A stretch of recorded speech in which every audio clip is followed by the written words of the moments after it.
본죽이라는 여러분 회사 아시죠? 죽을 파는 그런 회사로 시작을 했는데요. 지금 상당히 커졌죠.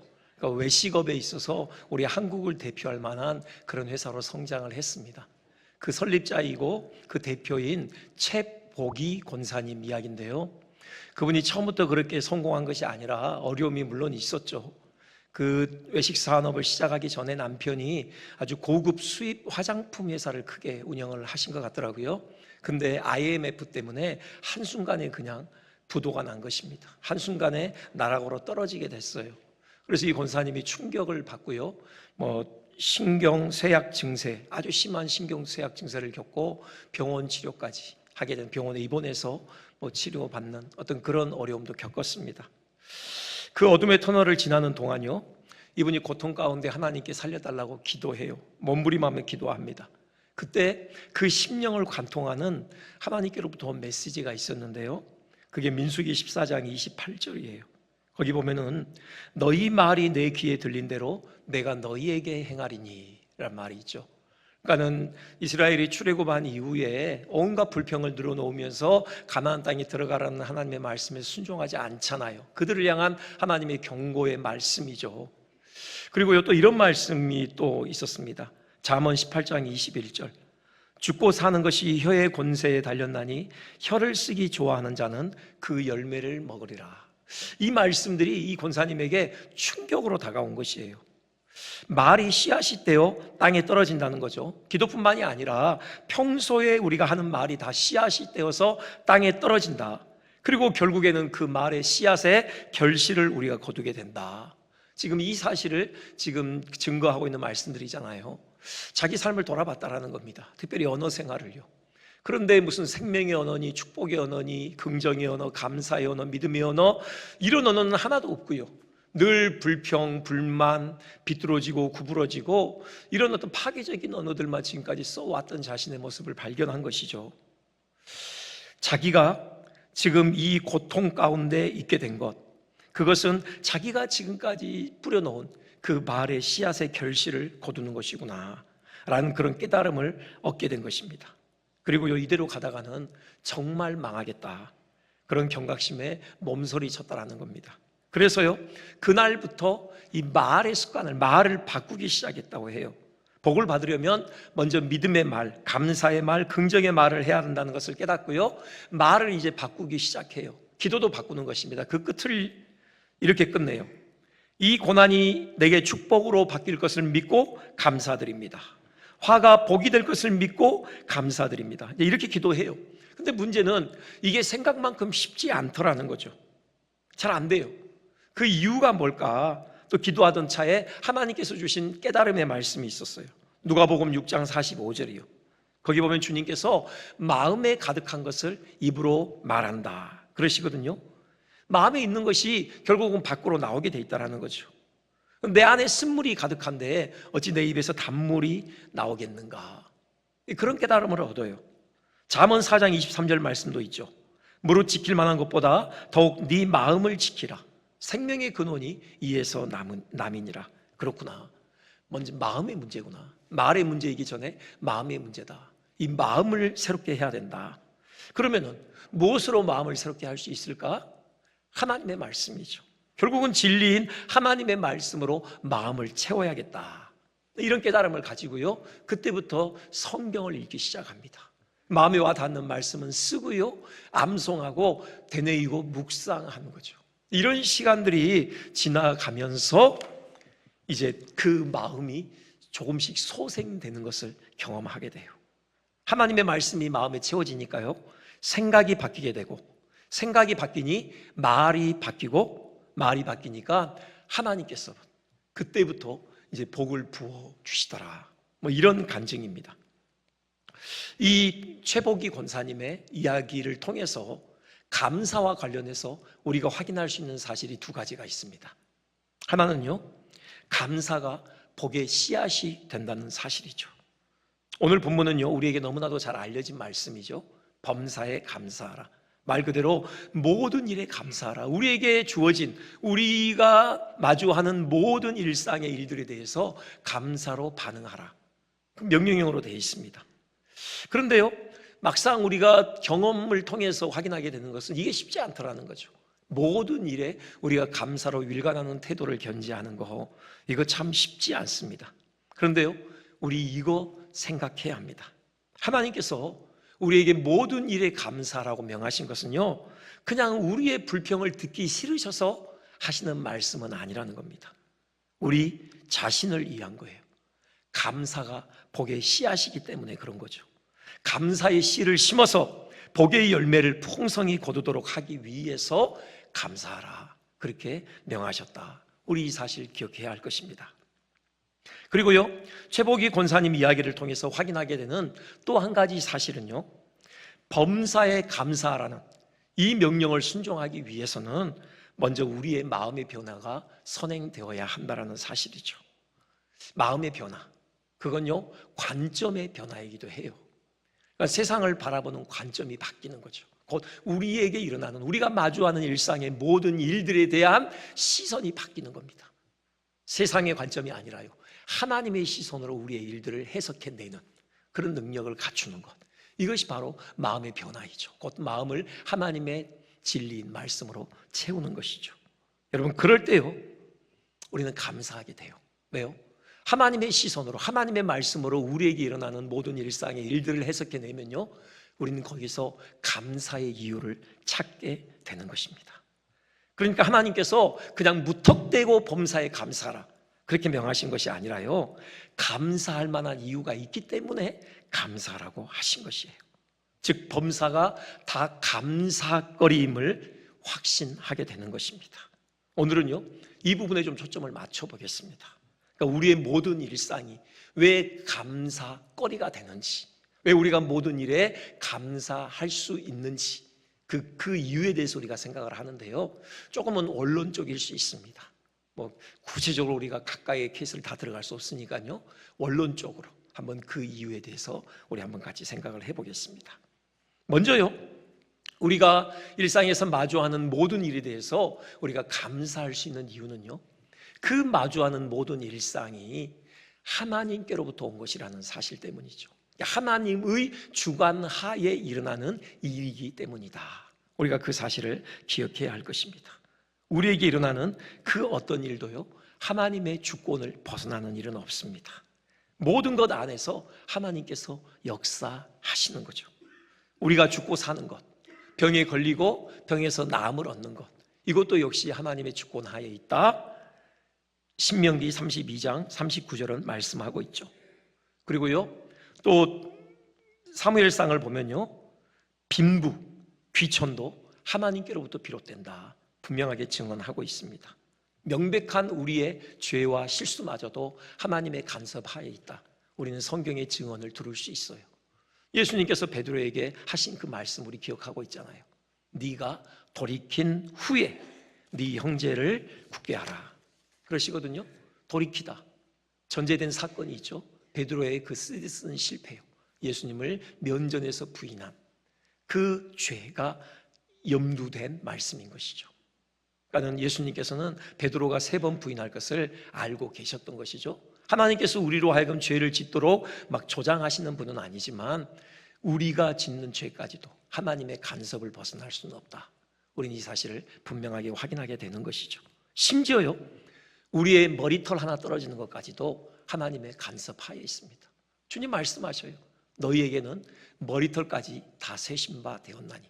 하나님께서 심심하셔서 할 일이 없으셔서 우리의 머리털 숫자를 세신다는 게 아닙니다.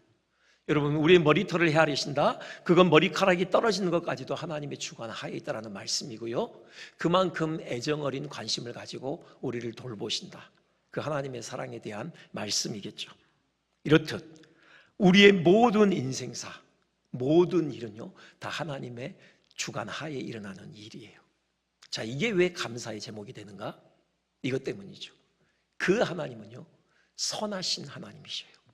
지극히 선하신 하나님이십니다. 그 김혜자님의 꽃으로도 때리지 말라, 그런 제목의 책이 있잖아요. 거기에 나오는 한 대목의 이야기인데, 그 잭 켈리라는 한 신문 기자가 소말리아의 그 비극적인 참상을 취재하러 간 거죠. 그래서 이제 한 마을에 들어갔는데요, 사람들이 다 죽어 있어요. 뭐 배고픔 때문에 죽었겠죠. 근데 한 소년이 살아있는 것입니다. 근데 그 소년의 몰골이 처참해요. 온몸이 벌레에 물려 있고요, 영양실조에 걸려서 배가 불룩 튀어나왔습니다. 머리카락은 빨갛게 변해 있었고요, 피부는 뭐 한 100살 노인처럼 그렇게 쭈글쭈글해 있었어요. 마침 그 사진 기자가, 동행했던 사진 기자가 사과가 있어서 그 사과를 그 소년에게 건네요. 근데 그 사과 하나 들 힘조차 없어 보여요. 그래서 기자가 반으로 쪼갭니다. 반을 건네요. 고맙다는 눈짓과 함께 그 사과 들고요, 정말 이렇게 터벅터벅 그 마을 안으로 깊숙이 들어가요. 이 잭 켈리와 사진 기자가 따라갑니다. 눈치채지 못해요. 근데 그들에게 펼쳐진 광경은요, 더 나이 어린 작은 아이가 죽은 듯 누워 있는 것입니다. 그 소년의 동생이었어요. 그 아이의 눈은 완전히 감겨 있었죠. 근데 형이요, 자기 동생 곁에 무릎을 꿇고 앉더니 그 사과를 한 입 베요. 입으로 씹습니다. 삼키지 않고요, 그걸 손으로 해서 그 동생의 입을 벌려서 넣어줍니다. 그리고 턱을 이렇게 왔다 갔다 오므렸다 벌렸다 해줘요. 동생이 씹도록 도와주는 거죠. 기자 일행이 알게 된 건데, 그 소년이 그렇게 자기 동생을 돌본 것이 보름쯤 되었다라고 해요. 나중에요, 이 소년은 영양실조로 죽습니다. 그런데요, 그 소년이 돌보된 동생은요, 끝내 살아남아요. 그러니까 이 소년의 동생을 향한 사랑은요, 자기의 생명보다 더 큰 사랑이었던 거죠. 질문은 이겁니다. 이 소년의 동생을 향한 이 진한 사랑, 어디로부터 왔을까요? 하나님께로부터 온 것이에요. 여러분, 분명합니다. 하나님께로부터 왔어요. 우리는 하나님의 형상으로 지음을 받았잖아요. 비록 범죄함으로 타락함으로 그 우리 안에 있는 하나님의 형상이 많이 깨어지고 이지러졌죠. 하지만 여전히 그 파편들이 남아있는 것입니다.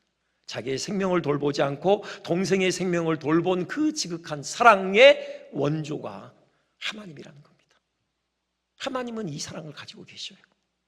여러분, 그 증거가 예수님 우리에게 보내신 것 아닙니까? 우리를 살리시기 위해서 아드님을 기꺼이 희생하기까지 사랑하시는, 생명보다 진한 사랑의 소유자가 우리 하나님이셔요. 여러분, 이것이 하나님께서 모든 일을 주관하신다라는 그 사실에 대한 감사의 충분한 이유가 되는 것이죠. 그리고요, 그 하나님은요,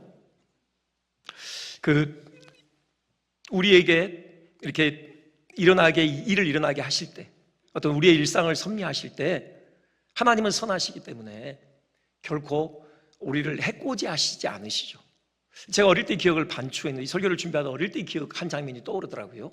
좀 부끄러운 고백인데, 왜 그렇게 잔인한 장난을 했는지 모르겠는데, 동네의 형들하고 같이요, 개구리 잡아가지고 그 개구리 입을 벌려서 포금탄을 물려요. 포금탄이 뭔지 혹시 아시는 분 있나요? 불을 붙이면 빵 터지는 거 있거든요. 이렇게 그 기다랗게 돼가지고 그걸 물리고 불을 붙입니다. 여러분, 어떻게 되는지 아세요? 포금탄이 터지면서 개구리가 점프를 해요. 팍 튀어요. 다시 딱 착지를 하면은 개구리 배가 이렇게 불려 있습니다. 그 장면을 보면서 막 즐거워했던 그 기억이 떠오르더라고요. 나쁜 놈이죠. 네. 그런데요, 하나님께서는 결코 그런 분이 아니시라는 거예요. 우리를 단 한순간도 놀잇감으로 삼으시는 분이 아니십니다. 우리를 골탕 먹으면서 우리가 괴로워하는 모습을 즐기시는 분이 아니셔요. 우리가 행복하기를 그 누구보다도 원하셔요. 우리가 복된 삶을 영위하기를 그 누구보다 기뻐하시는 선하신 하나님이신 것이죠. 그리고 또 중요한 사실은요, 그 하나님의 선하심은 결코 변치 않는다는 사실이에요. 단 한순간도 변하지 않으십니다. 오늘은 선하셨다가 내일은 선하지 않으시고, 이런 일은 일어나지 않는 거예요. 우리가 가슴을 졸이면서요, 매일 하나님의 심기를 살펴야 할 필요가 없어요. 왜요? 하나님은 언제나 변함없이 선하신 분이시기 때문에요. 그러니 우리는 그 하나님을 전적으로 신뢰할 수 있는 것이죠. 우리가 하나님을 신뢰했다가요, 배신당할 일은 없습니다. 그 배신의 아픔, 피 철철 흘리면서 배신의 아픔을 부여잡고 여러분 돌아서야 되는 이런 일은 결코 일어나지 않아요. 하나님께서는 결코 우리를 배신하지 않으십니다. 그러니 그 영원토록 변함없이 신, 지극히 선하신 하나님께서 간섭하에 일어나는 일상의 일들이기 때문에 여러분, 그 일상은 우리에게 궁극적으로 유익이겠다, 우리는 그 사실을 확신할 수 있는 거예요. 우리가 확신합시다. 우리가 다 이유는 알 수 없지만, 제가 남들이 당하는 고통에 대해서 함부로 얘기할 수는 없지만요, 하지만 우리 원론적으로는 얘기할 수 있잖아요. 하나님 지극히 선하시고 변함없이 선하신 그 하나님께서 우리를 사랑하시는데, 그래서 우리에게 일어나는 모든 일상을 주관하시는데 어찌 그 일상 중에 우리에게 궁극적으로 해가 되는 일상이 있겠습니까? 결국은 우리에게 유익이 되는 것입니다. 그 사실 신뢰할 때 우리는 우리의 일상을 마주하며 하나님께 감사로 나아갈 수 있다는 사실인 거죠. 특별히 이 하나님의 영원히 변함없는 선하심의 한 가지 증거가 될 만한 일이 있는데요, 매일 우리가 마주하는 일상 중에요, 여러분 아침마다 우리 찬란히 떠오르는 태양빛을 마주하며 눈을 뜨잖아요. 이게 얼마나 놀라운 일인지 아세요? 여러분 지구의 자전에 대해서는 알고 있죠? 지구의 공전에 대해서도 우리 알고 있습니다. 그냥 24시간 만에 축 스스로 한 바퀴 돌고 또 1년 365일 동안에 태양을 한 바퀴 돌잖아요. 그 속도가 초속 34.5km, 32.5km라고 해요. 초속. 이게 얼마나 빠른 거냐면은, 여러분 서울에서 부산까지 여행을 하잖아요. 지구에 올라타서 서울에서 부산을 향하여 출발하면요 13초 만에 부산에 도착합니다. 엄청나게 빠른 속도로 지금 지구가 태양 주변을 돌고 있어요. 자, 이건 우리가 알고 있죠. 여러분 근데 태양도 움직이고 있다는 거 알고 계셔요? 태양도 멈춰 있지 않습니다. 태양이 스스로 또 자전을 해요. 그 플라스마 덩어리가요. 그리고요 그 태양이 이 은하, 우리가 속해 있는 이 은하의 주변부에 있기 때문에 태양도 이 은하의 중심을 축으로 해서 공전을 하고 있습니다. 근데 그 속도가 어느 정도냐? 초속 217km라고 해요. 엄청나죠? 그러니 똑같이 태양 위에 올라타서 부산을 향하여서 서울에서 출발하면요 똑딱 똑딱 그러면 부산에 도착해 있는 겁니다. 이 정도로 빨리 지금 태양이 움직이고 있어요. 여러분 엄청난 거 아닙니까? 지금 태양이 그렇게 빨리 지금 달려가고 있는데 지금 지구가요 그 태양을 쫓아서요 그 일정 거리를 유지하면서 또 이렇게 지금 32.5km 속도로 지금 돌고 있는 겁니다. 여러분 이런 일이 계속해서 일어나고 있는 거예요. 지금요 단 하루도 빠지지 않고 매일 같은 일이 반복되고 있는 겁니다. 누가 하시는 겁니까? 하나님께서 하시는 거죠. 여러분 매일 아침 그 찬란히 떠오르는 태양빛을 마주하며 눈을 뜨는 것, 이거 그냥 있는 거 아니에요. 우리를 지극히 사랑하시는, 변함없이 사랑하시는 그 선하신 하나님의 은혜의 소산인 것입니다. 여러분 그러니 우리가 마주하는 일상에서 우리는 그 하나님을 생각하면서 감사할 수 있다는 사실입니다. 그러면 이거 생각해 볼까요? 그 하나님께서 오늘 우리에게 이 같은 기적적인 일상을 허락하시는 이유가 뭘까? 하나님께는 지구가 어떻고 태양이 어떻고 이거 아무 일도 아니죠. 우리한테는 대단한 일처럼 보이지만요. 하지만 어쨌든 그런 엄청난 일을 하나님께서 아무런 목적 없이 행하실 리가 없잖아요. 매일 우리로 하여금 이 기적 같은 일상을 우리에게 허락하시는 분명한 이유가 있는 거죠. 그 이유가 뭡니까? 한마디로요, 하나님의 영광입니다. 하나님의 영광이에요. 성도의 이 땅에서의 삶은 처음부터 끝까지 온통 하나님의 영광을 지향하고 있는 것입니다. 그리스도의 부활의 생명으로 거듭난 우리 그리스도인의 이 땅에서의 삶은요 그 전체로 하나님의 영광을 위한 것이에요. 여러분 바울 사도가 다메섹에서 도상에서 예수님 만나고 이제 다메섹에 와서 3일간 금식하면서 회개기도 하죠. 그 끝에 주님이 아나니아 보내서 세례를 받게 하시잖아요. 드디어 부활의 생명으로 거듭이 난 거죠. 그런데요 세례 받고 나서 다음 바울의 행동에 대해서 누가가 이렇게 기술을 해요. 음식을 먹음에 강건하여지니라. 사도행전 9장 19절에 있는 말씀인데요, 음식을 먹음에 강건하여지니라 그래요. 여러분 이거 당연한 거죠. 이제 금식이 끝났고 음식을 먹었어요. 그러면은 3일간 굶었다가 음식을 먹었으니 몸에 힘이 나는 거겠죠. 이 당연한 사실을 왜 그 성경에 기록을 했을까? 단지 물리적인 현상만을 설명하기 위함이 아니죠. 거기는 중요한 영적인 원리가 담겨 있는 겁니다. 지금까지 바울이 살아오면서 숱하게 식탁을 마주해 왔어요. 그런데 예수님을 만난 이후에 그가 처음 마주하게 되는 그 식탁은 이전까지 식탁과는 전적으로 의미가 다르다라는 거죠. 이전까지 자기가 식탁을 마주한 것은 자기의 영광을 위한 삶을 위한 연명이었어요. 자기 삶의 연명을 위한 그런 식탁이었죠. 이제는 달라졌습니다. 음식은 똑같지만 그 목적이 달라졌어요. 자기를 만나주신, 자기를 위해 생명을 내어주신 그 주님의 영광을 위해 이제 먹고 마시기 시작하는 것입니다. 그러니까 고린도전서 10장 31절 너희가 먹든지 마시든지 무엇을 하든지 다 하나님의 영광을 위하여 하라. 이 말씀이 이제 바울의 삶에 진정으로 성취되기 시작하는 순간인 것입니다. 먹든지 마시든지 무엇을 하든지 이제 바울에게 펼쳐지는 모든 일상은 오직 하나님의 영광을 지향하는 그런 일상이 시작되는 순간인 것이에요.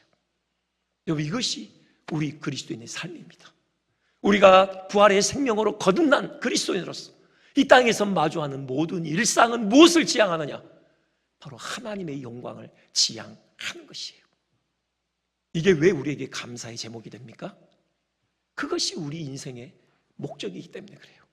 사람의 제일 되는 목적, 하나님을 영화롭게 하고 그분을 영원토록 즐거워하는 것이죠. 이 하나님의 영광을 지향하는 삶이 아니라면요, 아무리 대단해 보여도 아무리 화려해 보여도 아무것도 아니에요. 공허한 것입니다. 말짱꽝이에요. 하나님의 영광을 지향하는 삶이야말로 진정으로 복된 삶이죠. 그것이 우리 그리스도인의 삶이에요. 다시 말씀드릴까요? 우리가 매일매일 마주하는 모든 일상은 하나님의 영광을 지향하고 있어요. 우리가 마땅히 살아야 될 그 삶의 목적을 향하여 달려가는 일상이라고요. 여러분, 그러니 우리는 일상에 대해서 하나님께 감사의 태도로 나아갈 수가 있는 것이죠. 그리고요, 그 일의 가치가 일 자체의 종류보다는 그 일이 누구의 일이냐에 의해서 결정이 되잖아요. 예전에 그 프랑스 유명 패션 디자이너 입싱 로랑의 그 유품 경매 사건으로 설명을 드린 적이 있는데요. 여러분, 그때 그 의자가, 입싱 로랑이 쓰던 의자가 오늘날 우리 돈으로 424억 원에 팔렸다고 해요. 엄청나죠? 무슨 의자가 대단하다고 그 비싼 값을 치르고 의자를 소유하려고 했을까? 그 가치가 의자 자체에서 나왔겠습니까? 아니죠. 그 의자의 주인인 입싱 로랑의 가치에 의해서 그 의자의 가치가 매겨졌던 것입니다. 마찬가지예요.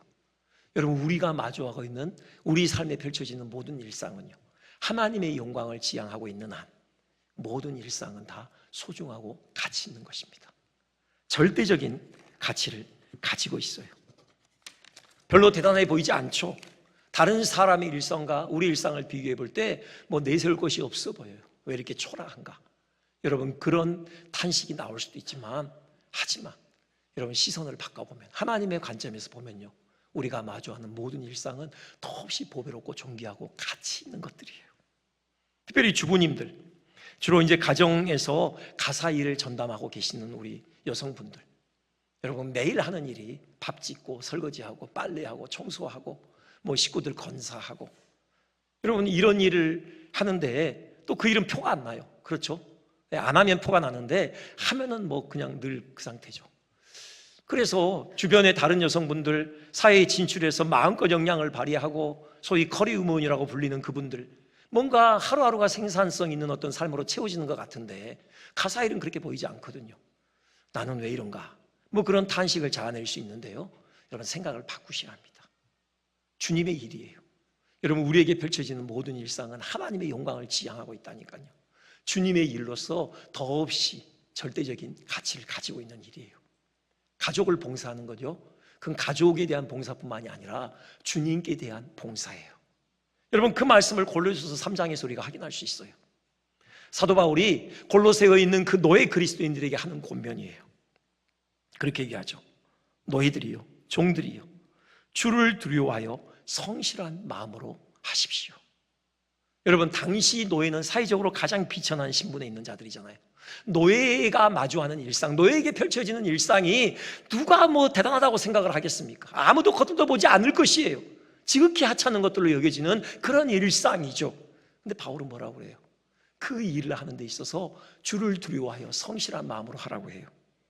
그 다음 구절에서는요, 무슨 일을 하든지 마음을 다하여 주께 하듯 해라, 그렇게 얘기해요. 지극히 하찮아 보이는 일상이라고 할지라도 마음을 다해서 주께 하듯 해라. 그 이유가 뭡니까? 그 다음 절에 나와요. 너희는 주 그리스도를 섬기느니라. 단지 주인을 섬기는 게 아니라는 거예요. 주님을 섬기는 일이라는 것입니다. 여러분, 그렇기 때문에 가치 있는 일들이에요. 뭐 보수가 많은 일이든 적은 일이든 사람들의 주목을 많이 받든 받지 못하든 상관없이 공의 주님의 일이기에 절대적인 가치를 갖는 것입니다. 그렇기 때문에요, 우리의 모든 일상에 대해서 우리는 감사할 충분한 이유를 가지고 있는 것이에요. 게다가 하나님의 영광을 지향하는 우리의 일상은요, 우리 자신의 힘이 아니라 하나님의 능력으로 꾸려가는 것입니다. 사도 바울 아까 그 얘기 다시 한번 볼까요? 음식을 먹고 그 다음 그 진술이 강건하여졌더라 그랬거든요. 근데 저 강건하여졌더라, 저 단어가 흥미로운 것은 신약 성경에 딱 한 군데 더 나와요. 어디냐면요, 예수님께서 겟세마네 동산에서 기도하실 때 천사가 하늘로부터 예수께 나타나서요 힘을 더했거든요. 그걸 표현하는 단어가, 똑같은 단어가 쓰이고 있습니다. 그 십자가 앞에 두고 정말 흐르는 땀에서 피가 섞여 나올 정도로 몸부림하셨잖아요. 하나님께서 천사를 보내셔 예수님에게 힘을 북돋우시죠. 이 힘이 누구의 힘입니까? 하나님의 힘인 것이죠. 이 하늘로부터 공급되는 하나님의 힘을 받아 예수님께서 십자가 지고 골고다 언덕 오르신 것 아닙니까? 이걸 통해서 우리가 확인하게 될 수 있는 사실은요, 앞으로 바울에게 펼쳐질 그 하나님의 영광을 지향하는 모든 일상이 누구의 힘으로 사라지느냐? 바울 자신의 힘이 아니라는 겁니다. 하나님의 힘이라는 거예요. 하나님께서 공급하시는 힘으로 우리의 모든 일상이 채워진다는 겁니다. 여러분, 이 사실을 분명히 아셔야 됩니다. 우리에게 있는 모든 일상, 나의 힘으로 살아가는 게 아니에요. 하나님께서 공급하시는 하나님의 힘으로 살아가는 것입니다. 여러분, 그러니 우리에게 감사의 충분한 이유가 되지 않습니까? 우리가 살다 보면요, 우리가 선뜻 환영할 수 없는 일들을 만나게 되죠. 바로 고난과 역경이요. 결코 환영할 수 없어요. 하지만요, 이 고난과 역경 역시 현실적으로 우리의 일상을 채우는 요소들임을 우리는 부정할 수가 없어요. 모두가 다 경험하는 바입니다. 그런데요, 그런 고난과 역경을 만나서도 우리가 하나님께 감사할 수 있는 이유, 그건 뭡니까? 이 역시 하나님의 영광을 지향하고 있다는 사실입니다. 이 역시 우리의 힘이 아니라 하나님께서 공급하시는 힘으로 살아내게 된다는 사실 때문인 것이죠. 그 고난과 역경을 통해서요, 우리 안에 하나님의 그 고귀한 형상이 더욱 뚜렷하게 빚어지는 것입니다. 또 나의 힘이 아니라 하나님의 능력을 의지하는 순전한 믿음이 한층 선명해지게 되죠. 그리고요, 그 고난과 역경이요, 결국에는 이 땅에서 하나님 나라를 봉사하는 데 있어서 유용한 도구로 사용된다는 사실입니다. 소두에서 그 본죽 기업 대표 최복희 권사님 말씀을 드렸는데요, 그분이 이제 그렇게 사업에 실패하고 부도 나서 바닥까지 떨어졌을 때 어떻게든 먹고 살아야 하잖아요. 그래서 남편이 이제 일어났어요. 그래서 숙대 앞에 가서 호떡 장사를 시작을 합니다. 처음에는 권사님이 그 남편이 호떡 장사하는 거에 대해서 상당히 마음이 어려워서 함께하지 않았대요. 나중에 회개하고 그게 아니지, 내 남편인데 하고 그 옆에서 이제 힘을 실어준 거예요. 같이 이제 장사를 합니다. 그런데 그 과정을 통해서 절실하게 깨달은 한 가지 사실이 있어요. 그 500원짜리 호떡 하나도요, 하나님의 도우심이 없이는 팔 수 없더라는 거예요. 여러분, 500원짜리 호떡 하나도 하나님께서 손님을 보내주시지 않으면 하루 종일 안 팔리더라. 장사도 내 힘으로 하는 게 아니구나. 하나님의 은혜가 필요하구나. 그 사실을 절절하게 깨달았대요. 그래서 아침마다 이제 반죽을 할 거 아닙니까? 무릎으로 반죽을 했다는 겁니다. 기도하면서, 하나님, 오늘 이 반죽이 다 팔리게 해주세요. 그렇게 정말 기도하면서 반죽을 했대요. 그래서 나중에 그분이 성공을 일구고 나서 쓴 책이요, 무릎 경영이라는 제목의 책입니다. 경영은 무릎으로 하는 거라는 거죠. 여러분, 고난과 역경은요, 우리에게 이런 소중한 깨달음을 줍니다. 하나님만을 의지하게 해요. 우리 힘으로 살 수 있는 게 아니구나. 모든 것이 하나님의 은혜이구나. 더욱더 절실하게 깨닫게 만드는 그런 은혜의 도구인 것이죠. 하나만 더 말씀드려볼까요? 자, 그분이요, 정신적인 연약함이 해결되지 않은 채로 고통의 시간을 보낼 때였어요. 그 마음의 공허가 해결되지 않으니까요, 자꾸만 먹게 되더래요. 몸무게가 여자분인데 90kg까지 늘어나요. 그 얼굴에 기미가 가득해요. 화장을 하면 막 푸르댕댕하게 막 있고요. 그 머리카락도 다 빠져서 나중에 어쩔 수 없이 머리를 짧게 자를 수밖에 없는, 스스로 존재 가치가 단 1도 느껴지지 않아요. 마치 지구의 먼지 덩어리에 불과한 존재처럼 스스로가 여겨지는 겁니다. 끊임없이 자살 충동에 시달려요. 그래도 하나님을 믿었기 때문에 자살을 시도하지는 않아요. 대신 절박한 심정으로 하나님께 몸부림합니다. 이렇게 기도하셨대요. 아버지, 제가 보이시나요? 제가 보이신다면 제가 하나님의 딸이라고 한마디만 해주세요. 저를 사랑하신다고 한마디만 해주세요. 복, 성공 다 필요 없어요. 하나님 한 분이면 돼요. 하나님 딸이라고만 해주시면 제가 살 것 같습니다. 그분의 기도가 바뀐 거예요. 그 전까지는요, 하나님의 손에 있는 것을 구했는데 이제 하나님 자신을 구하기 시작합니다. 하나님의 얼굴을 구하기 시작한 거예요. 그러면서 깨달은 중요한 사실이 있는데요, 하나님께서 정말 기뻐하시는 것이 뭐냐? 물론 우리가 하나님을 위해서 많은 일을 할 수 있죠. 하나님 기뻐하시겠죠. 근데 그보다 하나님이 더 우리에게 원하시는 게 뭐냐? 우리가 전심으로 하나님을 구하는 거예요. 전심으로 하나님께 나아가는 거예요.